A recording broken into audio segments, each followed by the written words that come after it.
Olá, esse é o videocast Trocando Ideias e no episódio de hoje a gente recebe ele que já foi o guri dos protestos, incendiando a capital porto-alegrense em 2013, se tornou vereador, na eleição passada se tornou deputado estadual com mais de 80 mil votos no Rio Grande do Sul. A gente está falando dele, Matheus Gomes. Seja bem-vindo aos estúdios ProHub. Muito obrigado, Lucas. Satisfação trocar ideia contigo.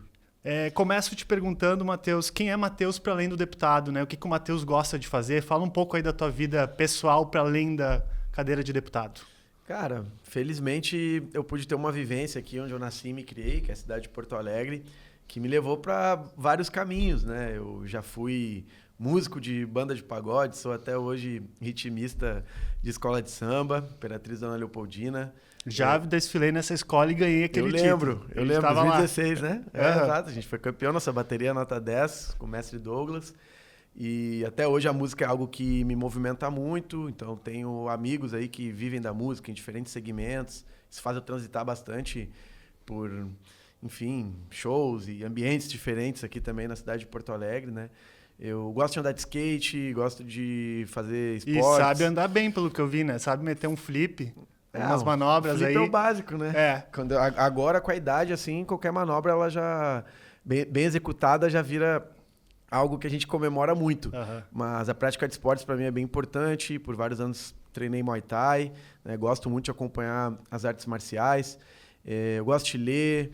Gosto de estar com os meus amigos. Sou uma pessoa que preserva muito as amizades, desde a época do colégio, dos lugares em que eu morei, né? Das atividades que eu pude fazer, né, de maneira mais diversificada, como eu acabei de falar agora, música, esportes. Gosto de futebol, tá acompanhando sempre o Grêmio, e não só, né, toda a dinâmica das rodadas aí do Campeonato Brasileiro, do Campeonato Gaúcho. Fico por aí, não sou muito de ficar olhando para futebol na Europa, em outros lugares, gosto daqui, do nosso mais mesmo. O Grêmio. Mas é muita coisa, cara. Pô, felizmente também sigo próximo aí, né, e junto da minha família, né, quem mora aqui em Porto Alegre, quem não mora também. Então, sempre tento estar vivendo a vida, né, a partir dos lugares em que eu transitei, né, valorizando a minha caminhada. Né. Isso para mim é algo muito importante que me orgulha muito, né, sempre poder ter o respeito e a amizade das pessoas que eu pude compartilhar momentos e fatos importantes da minha vida, né. E eu vi que tu foi no último Grenal, lá no Beira-Rio. Quem é que é o teu grande ídolo do Grêmio da década de 90 para cá? Olha, da década de 90 para cá, eu fui educado no meu gremismo naquele momento em que a gente foi campeão de tudo, né? Uhum. Então, lembro e tenho um afeto muito grande por atletas do nosso time como o Darley, o Roger, né, o Paulo Nunes, que ali foram as grandes expressões das conquistas que eu comemorei primeiramente. Eu tenho um ídolo do Grêmio, que é meio polêmico para a torcida gremista, mas tô entre aqueles que acham que ele tem que ser reabilitado pelo nosso time, que é o Ronaldinho Gaúcho.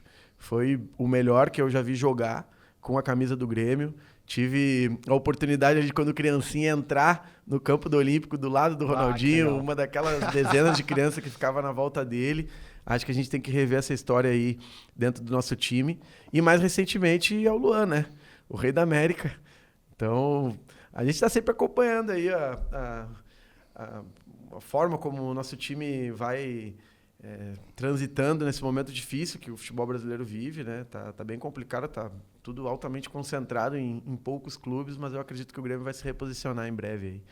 E agora, entrando mais nas questões políticas, começo questionando, a esquerda mais uma vez perdeu uma eleição municipal, né, mais uma derrota. Como é que tu faz essa avaliação? Por que a esquerda está há 20 anos sem ocupar o posto do Executivo Municipal em Porto Alegre? Olha, Lucas, eu acho que a esquerda em Porto Alegre, na eleição de 24, perdeu uma grande oportunidade, porque a nossa cidade vive um momento muito ruim e a população demonstrou essa insatisfação em diferentes momentos. A gente teve a tragédia das enchentes de 2024, que foi um resultado do descaso do poder público com o sistema de proteção contra as cheias. Temos milhares de crianças que não têm vaga na educação infantil, um transporte público muito precário, muita gente sem casa na cidade de Porto Alegre, um monte de prédio sendo construído que está vazio, temos uma crise gigantesca na saúde pública. Eu acho que motivos não faltavam para a gente mudar o rumo da cidade de Porto Alegre. Agora a esquerda perdeu uma oportunidade porque não soube se conectar com esse sentimento de insatisfação popular. Esse foi o grande erro que a gente cometeu na eleição de 2024. A gente fala, obviamente, da esquerda, né? E foi parte da construção da campanha, mas eu represento um segmento que é novo, né? E a gente ainda não conseguiu ganhar a maioria dos partidos políticos para implementar as nossas ideias, né? A bancada negra, esse movimento de renovação que a gente construiu nos últimos anos, ainda não foi ouvido pelas direções partidárias como deveria, na minha opinião. Eu acho que a gente poderia ter contribuído muito mais na eleição de 24 se tivesse tido mais espaço. E quando certo? tu fala em erro ali, o erro foi da escolha da candidata? Qual é a avaliação assim da escolha da Maria do Rosário como nome? Eu acho que o erro era da política, em primeiro lugar, porque nós vivemos uma situação aqui em Porto Alegre durante as enchentes em que uma boa parte da esquerda não se conectou com a disputa que estava acontecendo naquele momento, né? Eu disse isso ano passado várias vezes. A eleição ela mudou durante as enchentes. E os atores políticos que depois nos representaram, né, na disputa da prefeitura naquele momento, demoraram muito para perceber isso, na minha opinião. Foi um erro, certo? Não acho que a escolha das candidaturas, dos nomes em si, ela era o mais determinante, sim a forma como a gente se conectava com as coisas que ocorriam na cidade. Por exemplo, eu defendi que a gente tivesse tido prévias, né? Poderia ter ganhado a Maria do Rosário, poderia, né? Mas as prévias serviriam para quê? Para a gente abrir a decisão para além das cúpulas partidárias, ouvir os diferentes movimentos sociais que estavam engajados em lutas muito importantes em Porto Alegre. Eu lembro, em janeiro de 2024, a gente mobilizou milhares de pessoas para votar nas eleições do Conselho do Plano Diretor, que vai discutir o desenvolvimento urbano e ambiental da nossa cidade. Essas pessoas aí teriam que opinar e ser parte ativa da construção e da mobilização para que a gente pudesse vencer a eleição. Eu não acho que a esquerda hoje, no Brasil e no mundo, talvez, tenha condição de ganhar eleições complexas, difíceis, como as que a gente tem enfrentado, sem construir um processo de conexão com esse sentimento de satisfação popular por um lado e também mobilizar a sociedade por outro. Isso faltou aqui em Porto Alegre, a gente não teve uma campanha com essas características. Eu acho bem interessante essa questão das prévias, porque tu coloca na mão da sociedade a escolha da própria candidatura. Mas falando sobre movimentos sociais, tu é um candidato, tu é um político cujo berço são os movimentos sociais. Por que as ruas brasileiras estão tão silenciosas, né? Tu lá em 2013, as ruas eram ocupadas, tinha um barulho sobre qualquer pauta, e hoje a gente tem, quando eu vejo as manifestações, me parecem ser as manifestações das assessorias, as manifestações das burocracias partidárias. Tu não vê uma adesão da sociedade. O que está acontecendo com a democracia brasileira? Olha, eu acho que é um processo mais complexo, Lucas, porque lá em 2013 a gente vê o auge de um ciclo de mobilizações que aconteceu em Porto Alegre, no Brasil e no mundo. E ele já foi muito diversificado, extremamente complexo. Ali participavam desde movimentos de esquerda a grupos de direita que vieram depois a ocupar as ruas com as suas manifestações em 2015, 2016, no impeachment da Dilma. Depois, né, o bolsonarismo continuou se apoiando sempre em mobilizações e a esquerda ela não saiu das ruas. Recentemente a gente viveu um processo de mobilização muito importante, que barrou a PEC da blindagem, por exemplo. E foi uma articulação que envolveu segmento cultural, os partidos políticos, movimentos sociais, a população que se manifestou contra aquela proposta nas redes, depois ocupou as ruas também. Então eu acho que as ruas no Brasil, nos últimos 12, 13 anos, elas estão em permanente disputa. Uhum. Momentos a direita mobiliza mais, momentos a esquerda mobiliza mais. Eu acho que, nesse contexto, falta, sim, um pouco de criatividade para os movimentos sociais e partidos políticos de esquerda conseguirem, nas ruas, também se conectar mais a esse sentimento popular. Tem coisas que a gente fazia, né, há 15 anos atrás que hoje eu não vejo os organizadores dos protestos fazendo. Por exemplo, quando tu vai para a rua fazer uma manifestação, tu tem que te preocupar com a palavra de ordem que tu vai cantar, que a senhora, o senhor que estão saindo do trabalho ali no final da tarde, estão na parada de ônibus, vão ouvir e definir se elas apoiam ou não aquela manifestação. Se vale a pena ficar 30 minutos na parada de ônibus a mais para conseguir dizer, aquela causa é justa, eu tô com vocês.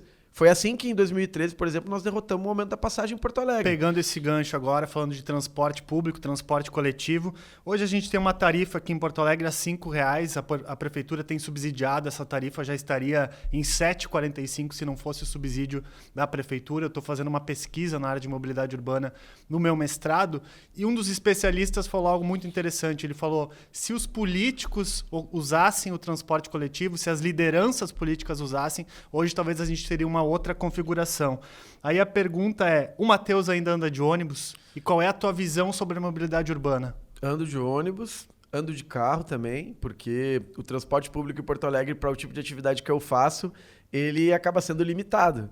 Tem dias que eu estou na Restinga, tenho que ir para o Rubem Berta, depois eu tenho que ir para Canoas, e infelizmente nós não temos um sistema de transporte público ágil, conectado, né? Tinha que ter em Porto Alegre uma conexão inteligente entre os diferentes modais, né?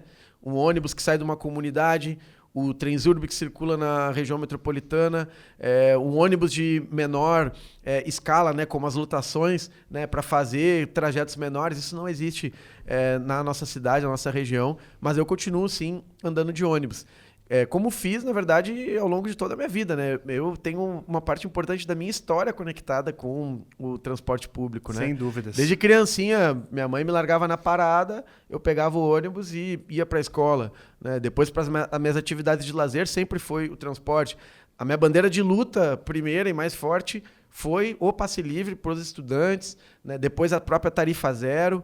A gente teve um papel fundamental numa das últimas conquistas que o povo brasileiro teve no âmbito do transporte público, que foi o passe livre nas eleições. Uhum. Foi um movimento que a gente começou aqui em Porto Alegre na eleição de 22, né? Na denúncia de que o prefeito Melo não colocaria o passe livre, né? Era uma tática do bolsonarismo restringir o transporte. Eles fizeram no Nordeste bloqueio de via. Aqui eles queriam tirar o passe livre. E a repercussão desse movimento foi tão grande que não só toda a cidade de Porto Alegre e Rio Grande do Sul tiveram o passe livre na eleição, mas como hoje está na Constituição brasileira, que em dia de eleição tem que ter passe livre. Então, a minha trajetória é muito conectada com isso. Sem dúvida. E eu lamento que hoje a gente tenha uma dificuldade tão grande, né, de mobilizar alternativas. Tenho trabalhado para que a gente faça o tema da tarifa zero, por exemplo, se tornar uma das bandeiras principais do presidente Lula no próximo período. Agora, eu acho que se ele fizer isso, ele pode não só ganhar muito apoio popular, mas resolver um problema estratégico da vida da população brasileira, que perde tempo no transporte público, né, que está refém de um modelo que está completamente falido. Então, acho que isso é um debate fundamental aí para o próximo período do nosso país. Muitos especialistas, inclusive, falam do Sistema Único de Transporte, mas agora mudando de assunto, Manuela Dávila namorando o PSOL faz muito tempo. Se ela entrar no PSOL, podemos dizer que o grande responsável é Matheus Gomes? Olha, eu tenho dialogado há bastante tempo com a Manu, antes mesmo dela sair do PCdoB, porque ela foi uma liderança estratégica da esquerda brasileira e diria de um campo democrático, para além da própria esquerda, inclusive, do movimento de mulheres, né? O que ela cumpriu politicamente, né?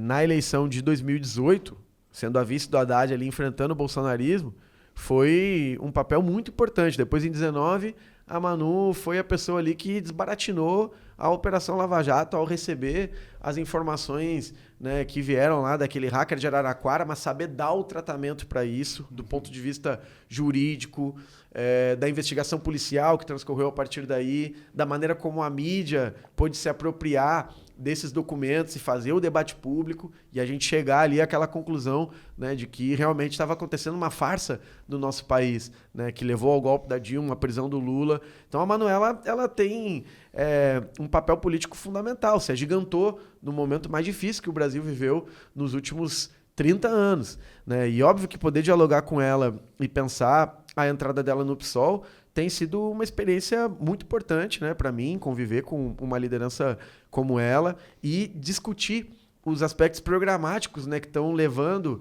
a essa aproximação dela com o nosso partido. As bandeiras do PSOL têm muito a ver com o que a Manuela defendeu ao longo das suas décadas de luta, né? Hoje ela é uma representação de um feminismo que não fala para a bolha, né, que tem mostrado como, para o conjunto da população trabalhadora no Brasil e no mundo, né, o respeito e A adesão às pautas que as mulheres estão trazendo é algo que impacta, né, na qualidade de vida, na luta por igualdade da população como um todo. Ela está hoje elaborando elementos muito importantes sobre a questão da internet, o papel das big techs, das redes sociais na vida política, social, né, no impacto nas famílias do nosso país. Tem feito um debate muito importante sobre a crise climática também, né, trabalhando... Já quero pegar esse gancho da crise climática, porque eu sei que tu vai representar o Rio Grande do Sul na COP30. Exato. Mas, ao mesmo tempo, queria que tu falasse um pouco dessa agenda que tu vai levar para a COP30, mas também comentasse o fato de que hoje a gente tem o presidente Lula, a nível internacional, ele parece ser uma liderança que trata dessa temática, mas eu não vejo, não sei se ele tem feito tema de casa com relação ao Brasil. Né? O Brasil ele segue apostando nos combustíveis fósseis e quando ele sinaliza que vai fazer esse avanço ali na foz do Rio Amazonas, me parece que há uma contradição no governo. Queria que tu avaliasse o Lula com relação ao governo dele com a questão da pauta climática e também a agenda que tu pretende levar para a COP30. Olha, o Lula, a nível internacional, tem cumprido um papel muito importante, não só no tema da crise climática, mas noutros também, né? Que estão diretamente relacionados, né? O aumento das guerras, da luta contra a desigualdade, a taxação dos super ricos não é uma bandeira só do Brasil, né? Mas é do mundo inteiro que o Lula tem vocalizado. E eu acho, sim, que aqui no nosso país ele poderia fazer um enfrentamento mais duro, né? Com os principais agentes que hoje impulsionam, né? O aquecimento global a partir do nosso país, né? Então tem uma dívida aí na relação estabelecida com o agronegócio. O Brasil não caminhou ainda no último período para modificar o modelo agroexportador que tem avançado sobre os nossos biomas, né? O Pampa é proporcionalmente um dos biomas mais devastados do Brasil, por conta da expansão desordenada da fronteira agrícola.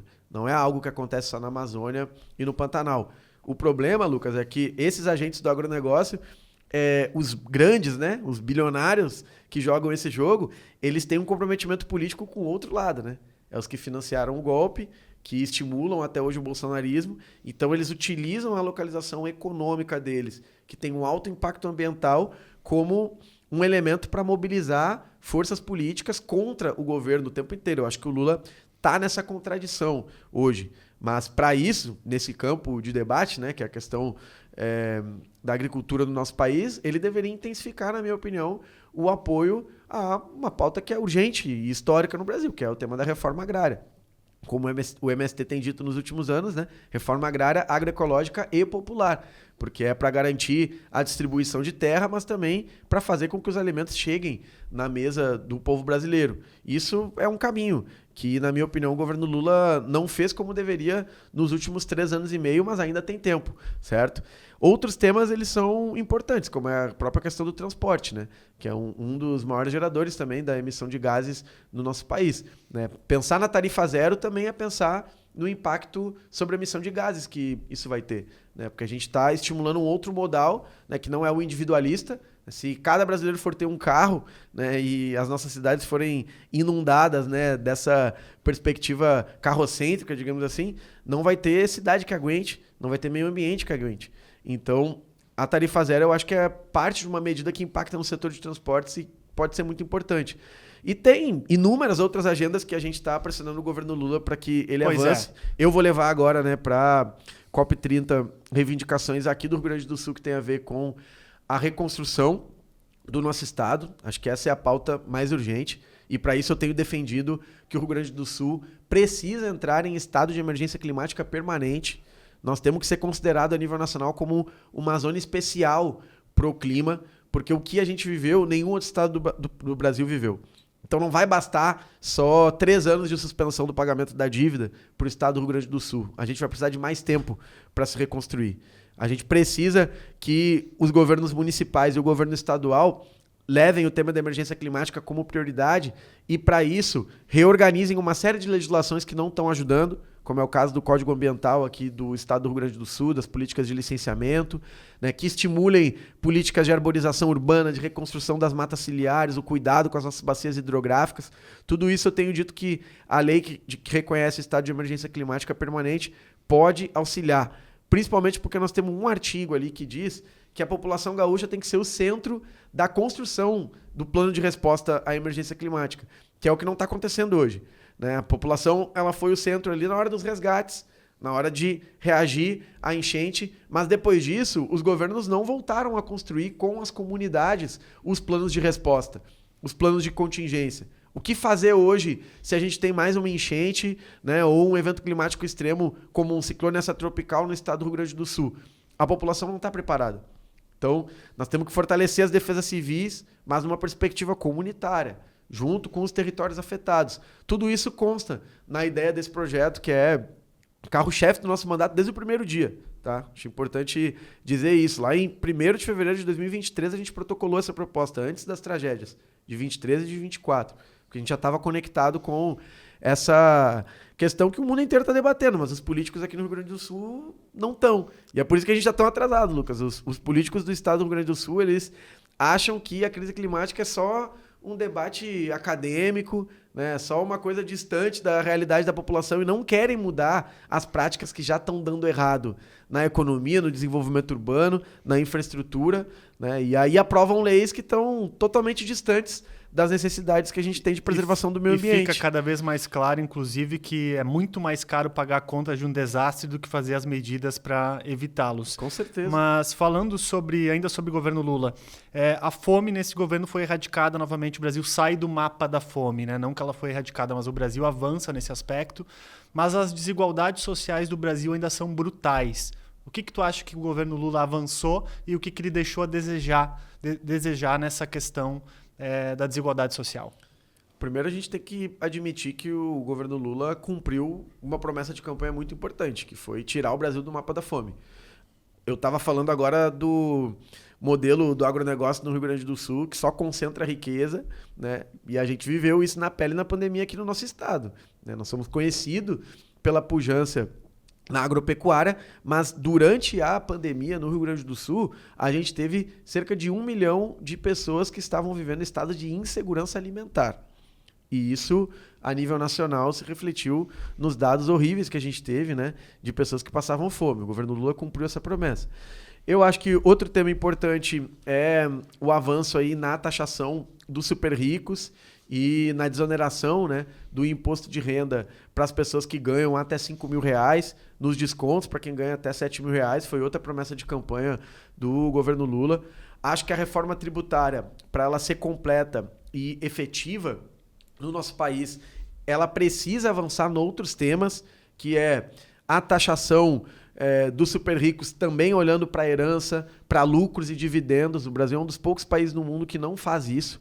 Se a gente avançar progressivamente na taxação dos bilionários do nosso país, nós estamos falando aí de 0,06% da população brasileira, poucos milhares de pessoas que são bilionários no Brasil, a gente consegue extrair recursos que vão ser muito úteis lá na ponta, para a qualificação da educação, da saúde, para a melhoria da urbanização nas periferias do nosso país, para políticas de moradia. É disso que a gente está falando quando olha para o combate à desigualdade.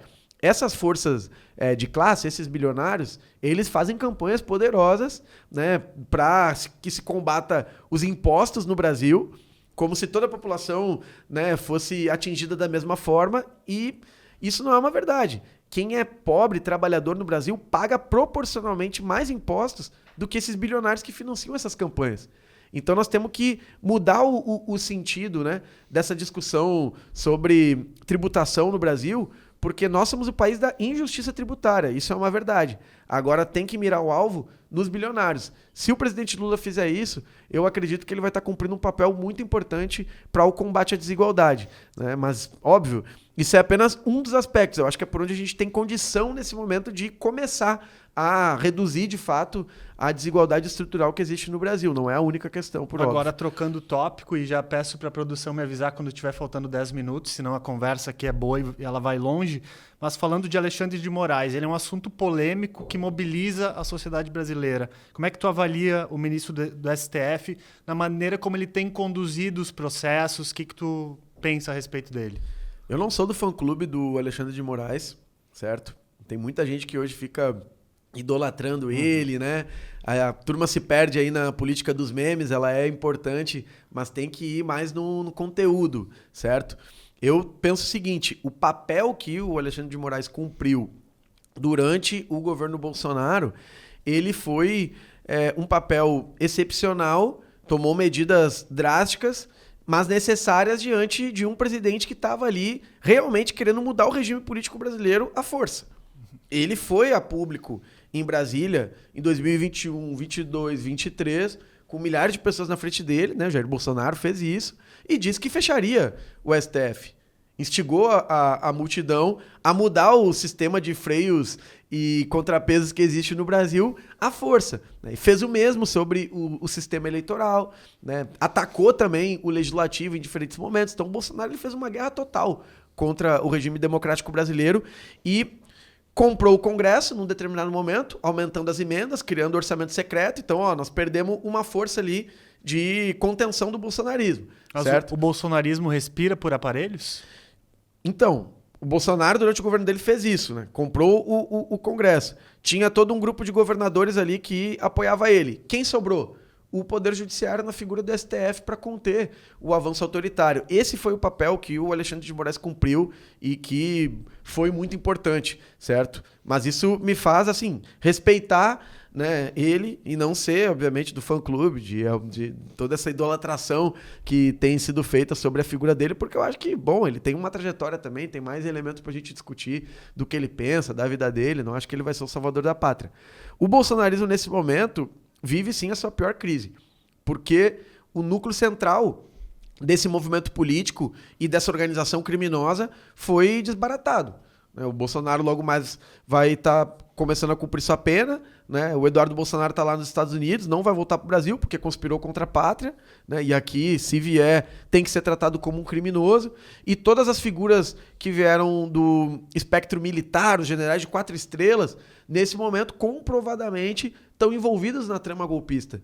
E isso faz com que o bolsonarismo viva, assim, um momento muito difícil, mas tem inúmeras lideranças aí que estão querendo ocupar esse espaço. Então eu não estou entre aqueles que acham que por causa do julgamento do Bolsonaro, dos generais golpistas, de todos envolvidos nessa trama aí que queria implementar uma nova ditadura no Brasil, a gente vai ter uma vida fácil e já era, bolsonarismo está morto. Acho que não, porque eles elegeram inúmeros parlamentares, prefeitos, governadores que estão tentando agora disputar esse espólio, né? Então a disputa no Brasil ela vai ser muito profunda no último período. Infelizmente, ideias, né, do bolsonarismo penetraram na sociedade de forma muito radical. Então acho que a gente tem ainda uma luta de médio prazo para fazer contra eles, mas já demos um passo muito importante, que foi desorganizar o núcleo central aí desse movimento político e dessa organização criminosa. Falando agora de um governador que está tentando ocupar esse vazio político, que é o governador do Rio de Janeiro,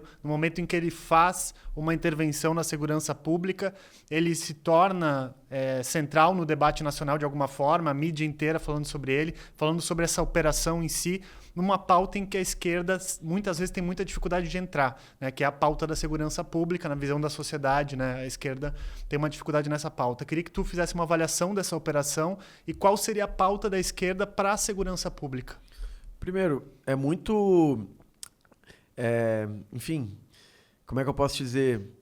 O Rio de Janeiro ele é uma expressão interessante do debate público no Brasil, porque a esquerda não governa o Rio de Janeiro há décadas.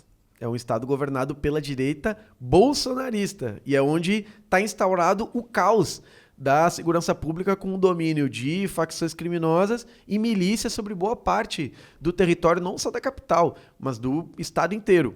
O Cláudio Castro é um governador que não conseguiu fazer absolutamente nada para mudar essa situação. E aí, às vésperas da eleição, ele vai lá e faz uma operação extremamente letal, a mais assassina da história do nosso país, para mudar o debate público e, a partir daí, também voltar a vender soluções que não são efetivas no combate ao crime organizado. Eu acho que a gente precisa tratar com extrema seriedade esse problema, porque a população brasileira clama por uma solução. As pessoas que vivem em territórios em que o tráfico tem poder, as milícias têm poder, elas são humilhadas diariamente, né? Não conseguem ter os seus direitos garantidos de maneira plena e a gente precisa apresentar uma alternativa.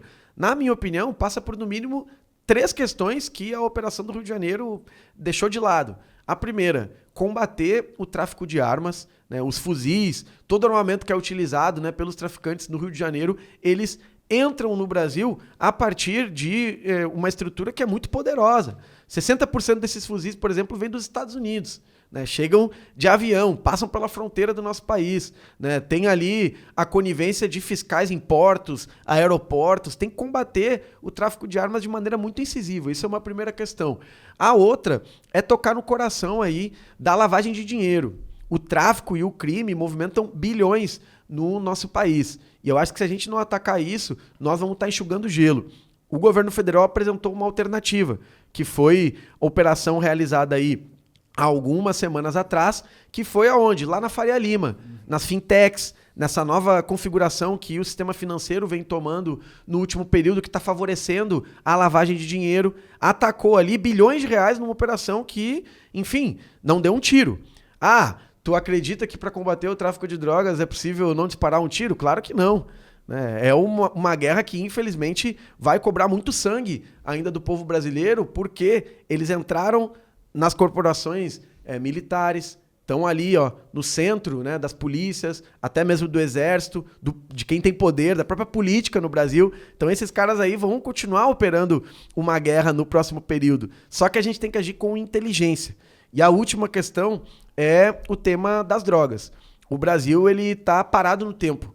Se a gente olhar para vários estados dos Estados Unidos, para Portugal, Alemanha, Canadá, nós já temos exemplos de uma outra política de drogas que está sendo mais efetiva para combater o tráfico. Nós temos aqui perto de nós o caso do Uruguai, né, que fez todo um controle da produção, distribuição e do trato com os usuários, no caso da maconha, por exemplo, né, assumindo uma responsabilidade, né, de fazer o gerenciamento de toda uma cadeia produtiva, mas principalmente tratando o usuário, né, como uma questão de saúde pública, quando há situação de dependência química.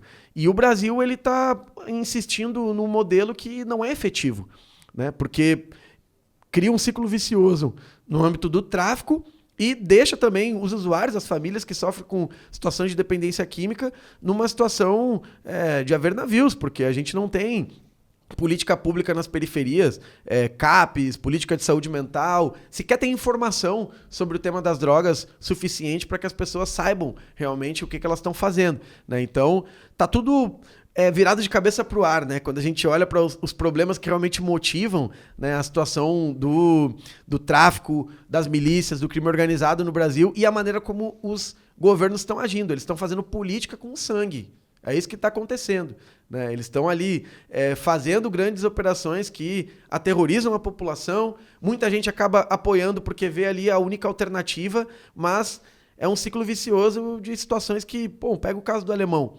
Há 15 anos atrás, foi a comunidade que teve cenas aí no mundo inteiro, quando foi ocupada, né? Os traficantes fugindo lá pelas estradas, as mesmas que na semana passada foram o alvo ali daquela chacina e daquela violência. Então, só se repete uma lógica e não se combate realmente o crime no Brasil. Eu acho que a gente tem que focar em medidas realmente efetivas, né, para conseguir dar resposta mesmo a um problema que é grave para a população brasileira.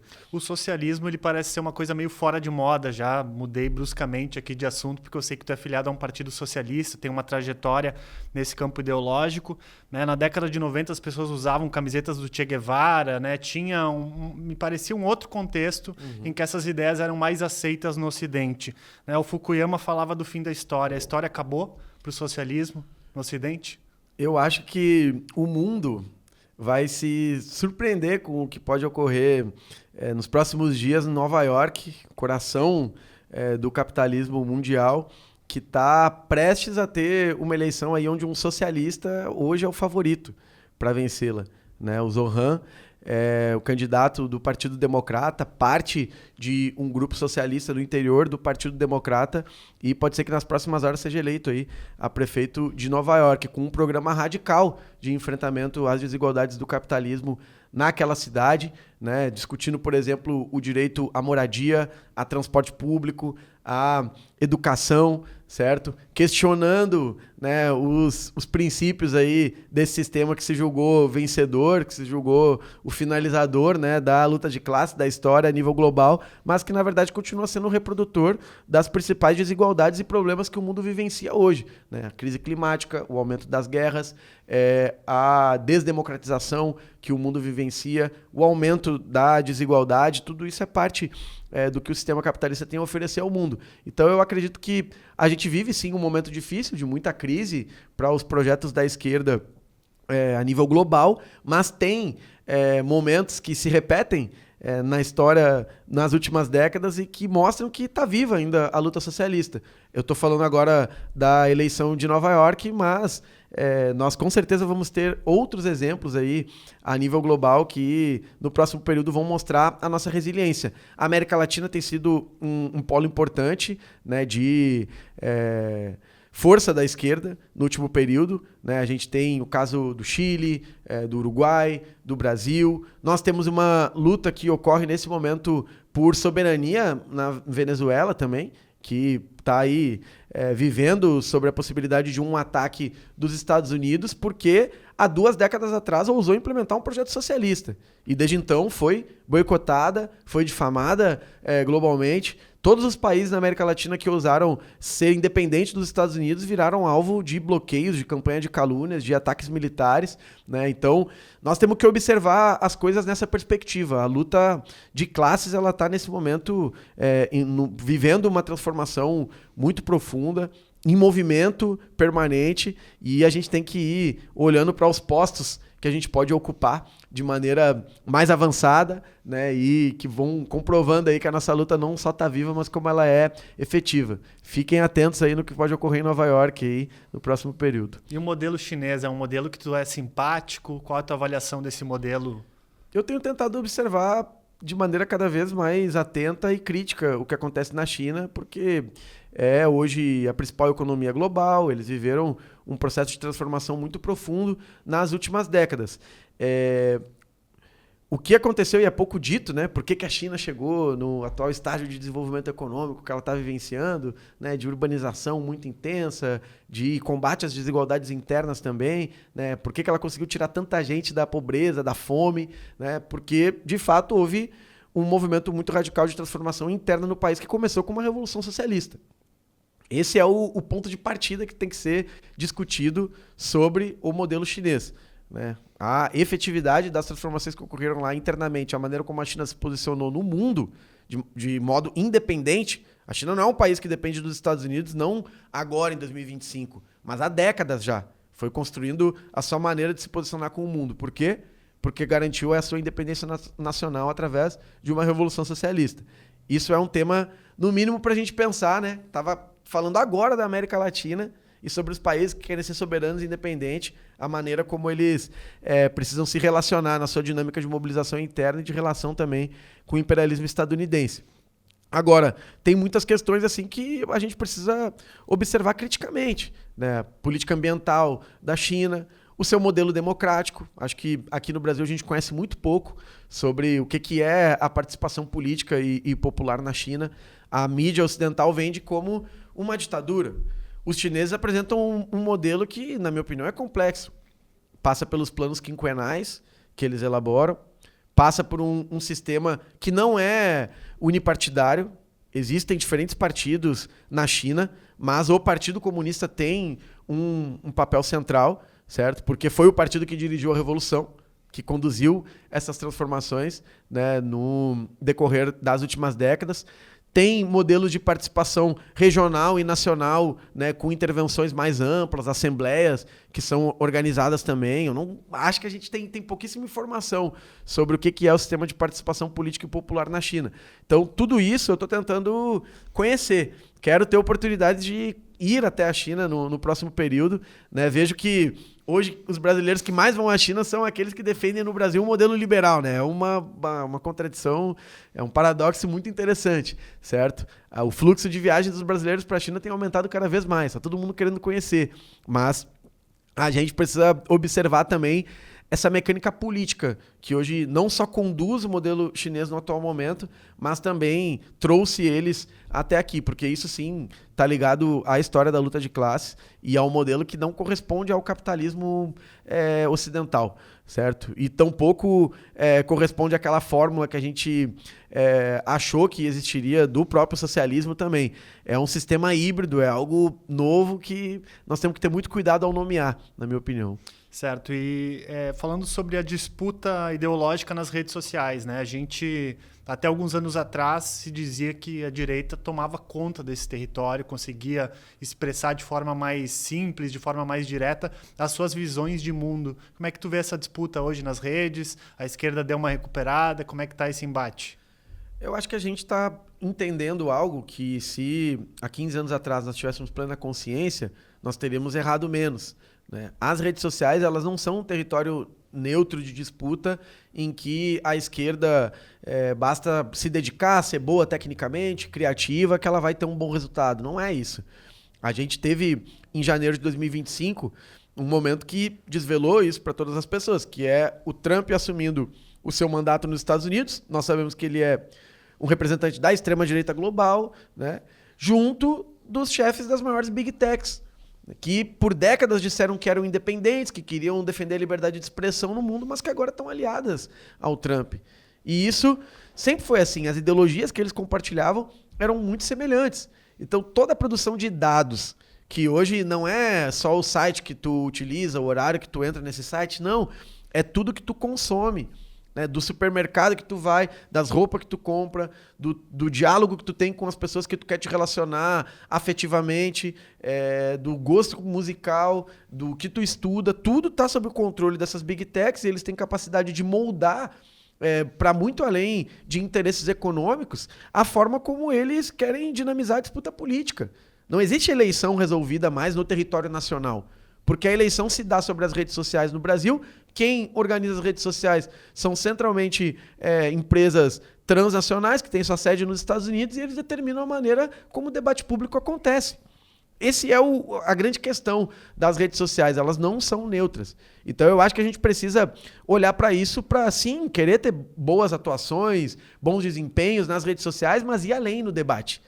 Começar pela questão da regulamentação delas aqui no Brasil, porque não pode ser que essas empresas alinhadas politicamente com o Trump ou com outros governantes extremistas a nível mundial venham aqui no Brasil e façam o que elas acham que devem fazer, não respondam a nenhuma lei, mas também começar a pensar na necessidade dos países do sul global, né, e o Brasil pode liderar isso, desenvolverem as suas próprias big techs, terem tecnologia com capacidade da gente produzir redes sociais que sejam regidas por outros princípios, né? E não por esses que começaram lá no Vale do Silício, se desenvolveram nos Estados Unidos com uma ideia de liberdade, mas hoje nós estamos vendo que não é. Na verdade, a acumulação de riqueza, né? É renovar os mecanismos do extrativismo colonial, certo? É isso que eles estão fazendo, porque, veja, essas cadeias, elas começam lá na disputa das terras raras, que vão mobilizar a geopolítica hoje do Trump com o Lula no Brasil, do Trump com os países africanos, certo? Disputa de território, guerras, impacto ambiental, e vão aí para a instalação dos data centers, vão para a maneira como o comércio funciona, para a plataformização do trabalho, tá em tudo. Então a gente tem que parar de ser ingênuo e querer desenvolver as nossas próprias tecnologias também, porque só isso vai garantir que a gente tenha democracia e direitos no próximo período. Agora voltando para o Rio Grande do Sul, né, para a gente encerrar no Rio Grande do Sul, mas tu fizeste história fazendo parte da primeira bancada negra da Assembleia Legislativa junto com a deputada Laura Cito, a deputada Bruna Rodrigues. Queria que tu falasse um pouco das tuas...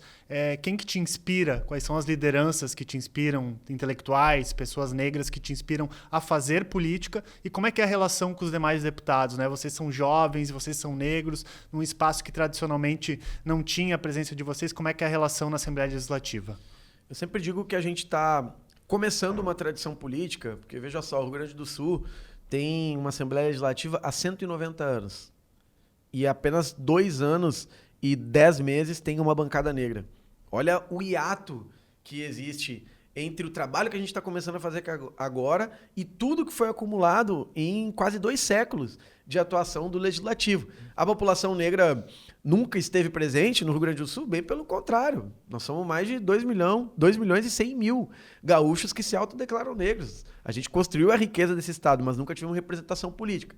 Então o nosso trabalho ele é longo. E para isso a gente precisa, como tu falou, se inspirar sim em intelectuais que nos trouxeram até aqui, como Oliveira Silveira, né, que é um gaúcho que, na verdade, é um herói nacional, porque foi um dos criadores do Dia da Consciência Negra, o 20 de novembro, em Clóvis Moura, Lélia Gonzalez, que são intelectuais que nos ajudaram a compreender o Brasil, em políticos do nosso tempo, porque se a gente está criando uma tradição, a gente tem que falar daqueles que abriram caminho para a gente chegar até aqui, como Paulo Paim, Benedita da Silva, mas não só, aqueles que hoje estão conosco lado a lado na luta. O Renato Freitas, em Curitiba, é uma grande referência, um amigo muito querido, que a gente compartilha esse sonho, né, de construir uma representação negra na região sul do Brasil.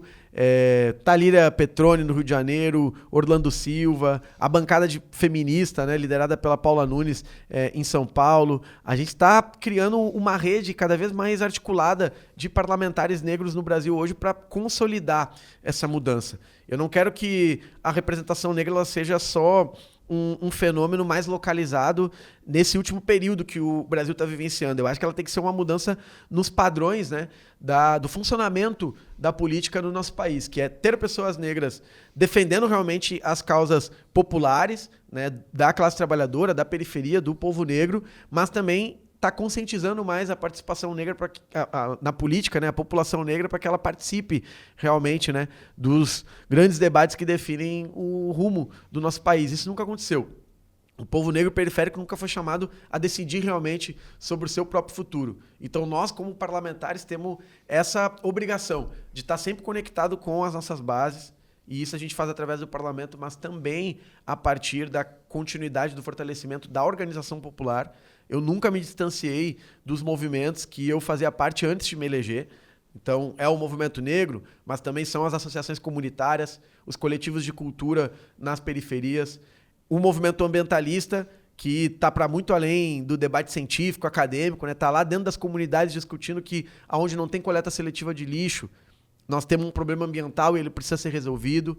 O movimento de estudantes, de trabalhadores, tudo isso tem que ser parte, né, dessa confluência que a gente tem que organizar para, de fato, ter uma tradição política nova, representada por lideranças negras no Brasil. 2026, ano de eleição, Matheus Gomes, deputado estadual ou deputado federal? Estamos decidindo ainda. Estou conversando aí com o partido, pensando também o que é a nossa melhor localização coletivamente, ouvindo as nossas bases, né? Porque se eu estou te falando que nós temos uma presença muito recente na política, eu acho que os movimentos que a gente toma, eles têm que ser bem pensados, né? Eu quero que muito mais lideranças negras possam ocupar o seu espaço político, e não só lideranças populares, sejam elas pessoas brancas, mulheres, enfim. Foi o que eu fiz ano passado na eleição aqui em Porto Alegre. Ajudei a eleger vereadoras como a Grazi, a Atena, apoiei outros vereadores que estão na nossa bancada hoje lá, como é o caso do Giovanni Culau. Tive articulação com candidaturas por todo o estado do Rio Grande do Sul, e quero que a gente tenha mais pessoas no parlamento a nível municipal, a nível estadual, a nível federal, e também comece a se projetar na disputa do Poder Executivo. Eu quero ver a nossa geração liderando aí as disputas para governo do estado, para prefeituras. Acho que a esquerda, no último período, foi um pouco conservadora de apostar na renovação, e eu acredito que a gente tem que cumprir esse papel daqui para frente. Então, a decisão que eu for tomar vai ser mediada por todos esses elementos aí, né? Eu quero ajudar a construir uma estratégia de renovação de lideranças e renovação dos partidos, fortalecimento também dos movimentos de base, porque é nisso que eu acredito. Se pudesse resumir o Brasil em uma frase, qual seria? Poxa, extremamente complexo, mas eu acho que o Brasil é um país que pode liderar o mundo em diferentes perspectivas, na transição ecológica, energética, na ideia de diversidade, porque nós somos um país extremamente diverso. Então, eu quero que o Brasil ele seja um país do presente, para que a partir daí a gente ajude o mundo a se conectar com um futuro de prosperidade, de igualdade e de possibilidade da humanidade viver, né, em consonância aí com a natureza, que essa é a grande questão, né? Se as próximas gerações vão ter uma possibilidade de estar vivendo nesse planeta também. O Brasil pode ajudar a gente hoje a achar um caminho para esse grande problema que a gente vivencia. Agora um pinga-fogo, uma frase ou uma palavra sobre essas lideranças Já aqui viu que eu sou difícil de frase. A frase virou parágrafo. Problemas complexos é sempre um desafio. Não é fácil, né? Eduardo Leite. Um péssimo governador. Manuela Dávila. Uma grande liderança com a qual eu quero continuar construindo o futuro da esquerda brasileira e latino-americana daqui para frente. Luciano Zucco. Um ser que, em hipótese alguma, pode governar o Rio Grande do Sul. Geraldo Alckmin. Uma figura que tem surpreendido no último período, mas da qual eu sigo mantendo muitas divergências. Prefeito Sebastião Melo. Responsável pelas enchentes de 2024. Lula. Maior liderança popular da história do Brasil e que vai determinar aí, de alguma forma, o futuro da esquerda nas próximas décadas. Então, com essas respostas aqui do Matheus, a gente encerra mais um episódio do videocast Trocando Ideias. Muito obrigado, Matheus, pela tua participação. Satisfação, Lucas. Sempre bom estar contigo aí. Espero que esse projeto tenha vida longa. Valeu, pessoal. Até a próxima. Acompanhe a gente nas redes sociais.